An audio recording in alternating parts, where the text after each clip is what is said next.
and we're going to try to kind of figure out how does spawning enemies work. Um, where we want them to spawn, and perhaps where potentially they would be spawning, and just spawning them. But we also want to do things like, hey, have a win and lose screen, right? So what I want to figure out is this, right? We have this off-screen space here, right?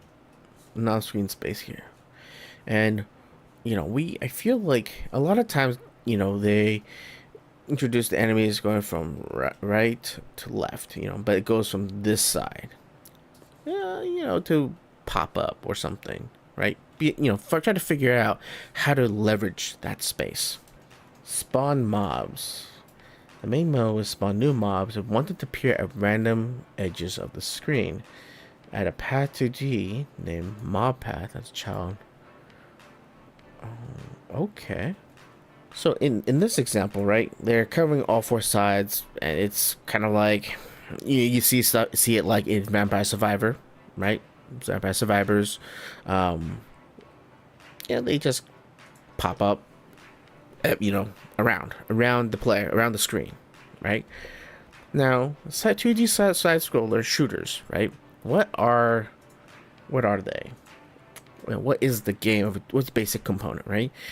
It's really you're going from side to side and shooting stuff forward, right? So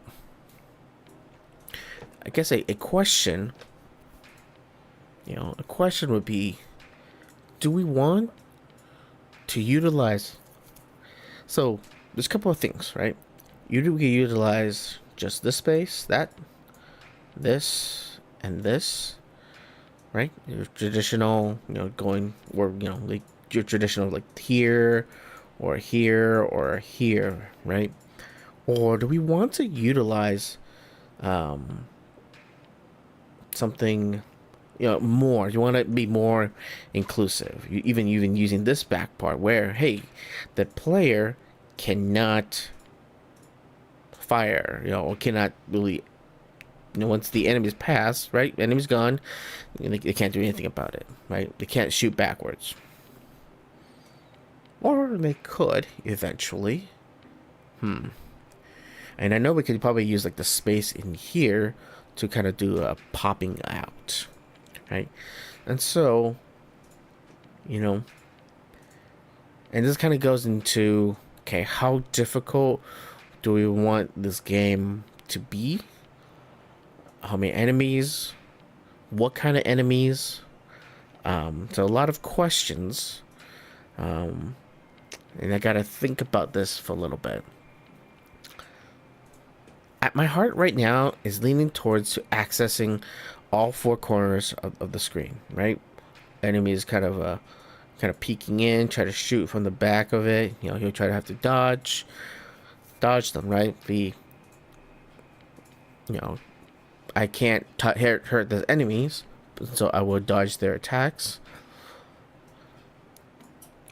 We can access through this spot here. Let them come, and they're gonna miss, which is fine. The spot here too. Yeah, I really would say is like really utilize the whole entire space, all four corners. But what I'm going to do is, I think I am going to limit them based on what type of enemies they are, what enemy they are, right?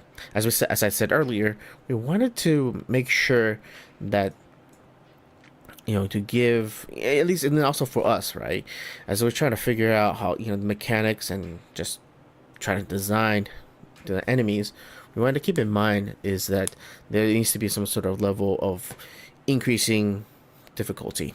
As part of like UX, you don't want to just immediately spawn, right? Like, shock the player of something that that they didn't expect, right? That's kind of one of the basic tricks with jump scares for horror games. Just the scary thing, Yeah, I mean, it's not really a scary thing, but it's just a very surprise of something, scary. Usually comes in, pops in, and you're like, "Oh my god, what the hell?" Kind of spawn them off stage, so to speak. When I say off stage, it means like, hey, outside, right? We're gonna utilize the space outside of the game to kind of lead them in. As a player, you're not gonna see this, but what you're gonna see is that they're gonna be coming from somewhere, some off screen. So what we're going to try to do for this enemy, spawn it from off screen. So in your case, off screen right here, right? And then have it move towards, just move down in a single line. Yeah, but it's going to spawn at different points. Well, the problem that I had is that I originally coded this enemy to move up and down, right? But not full left and right. But I think we could do left and right by switching the code from using the x-axis to the y-axis, right? X-axis this, y-axis to this. So, switching from the y-axis to the x-axis. So, okay, we can, you know what? And we can actually go ahead and save this piece, right? We would just need to remember to move this elsewhere, because this would be a good thing to have for moving enemies, up and down, right? Up and down, left and right, right? But I think with this enemy is we just wanted to spawn and go to the left. Yeah. Holy snap. Ooh. Ooh, ooh, ooh. Oh, spawn. Wow, this is actually pretty cool.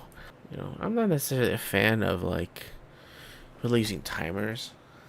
So, but then again, that means like I need to spawn craft like specific enemies for specific levels. I need to exert a lot more control to essentially do a more specific level design. It's whether or not how much control I want to have this. Do I want to just let it generate by itself, or do I want this to be something that's kind of like more scripted per se, like, oh, this needs to come in, then this needs to come in, then this needs to come in, right? And in a bit of a way, I'm kind of leaning towards letting this thing run, but I wanted to strike a really nice balance. I guess it's like kind of like what is the level? Because like I remember in a game called Solar Striker, right? It was our first Game Boy Color Solar game, right? And that game was literally completely scripted. Like, and when enemies gonna come, where they're gonna come from, right? So everything has like an ordering of things. What I'm wanting to figure out is, can we get an ordering, but have it be more procedurally generated?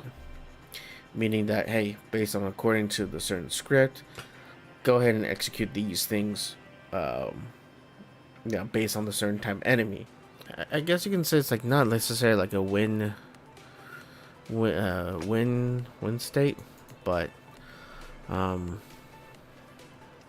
mean, hit to 5, right? And well, it spawned at 5, and that's the end of it. And I'm thinking about it. We probably don't necessarily want to have a lose thing. Well, we can, right? If the player loses, gets hit, then they lose, right? So, in that case, I think it would probably be more appropriate to have, area 2D. I think one thing we can probably work on is spawning the player, right? The way I envision this is that it's gonna go from this will come off the screen and up to here, or have it already spawn there. Okay, have it spawn there and just kind of built a kind of a launching. I think what's really cool is that Gundam. I'm a big Gundam fan. Not unfortunately not like Unicorn, but Wings, and I just love it when they do like the catapult system launching, right? So they always like shoot the Gundam out into space. I think there's that kind of it's with a lot of space games, there is like a little catapult launching animation that shoots it all out. And so, I guess what we can do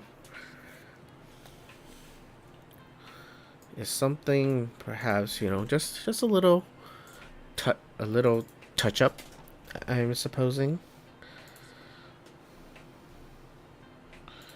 So when it's ready in 2D space, okay, right, in this main, we don't need the player.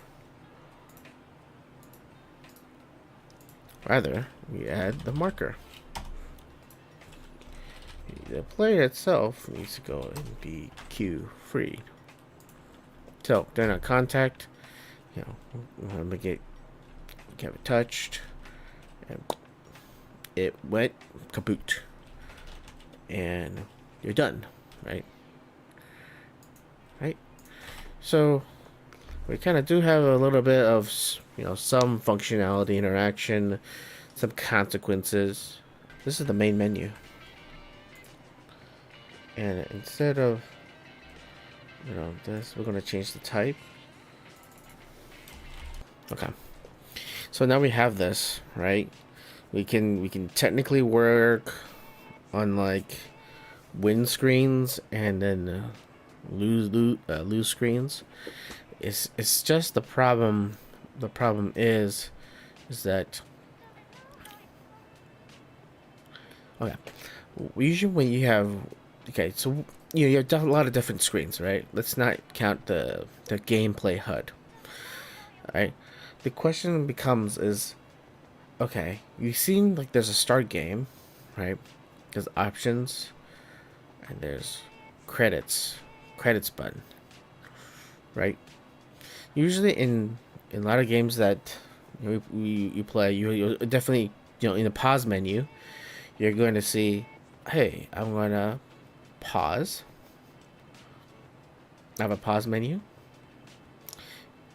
and which then when you pause menu, you say, hey, return to main menu. Resume gameplay. Return to main menu, options, credits, right? And in other words, what I'm trying to say is that, and in your game over, it's like, oh well, return to main menu. You return to main menu, options, then credits, right? They share a lot of these repetition, and the design of it, right?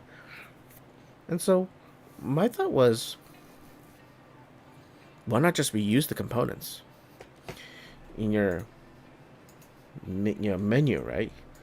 Here, you can always then have, like, because I don't necessarily like to kind of build separate menu screens, because it's like, well, you could use the same one.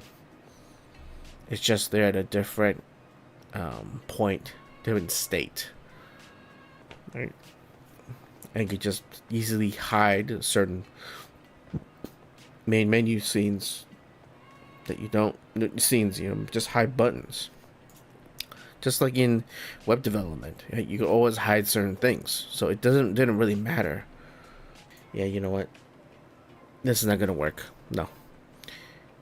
The reason I said this is because we're gonna mixing two things together, and it's always a good thing to keep the things separate. Option menu, hidden. Nothing complex, simple, hidden, out of sight, out of mind. Thank you for watching, and I will see you tomorrow. Peace out.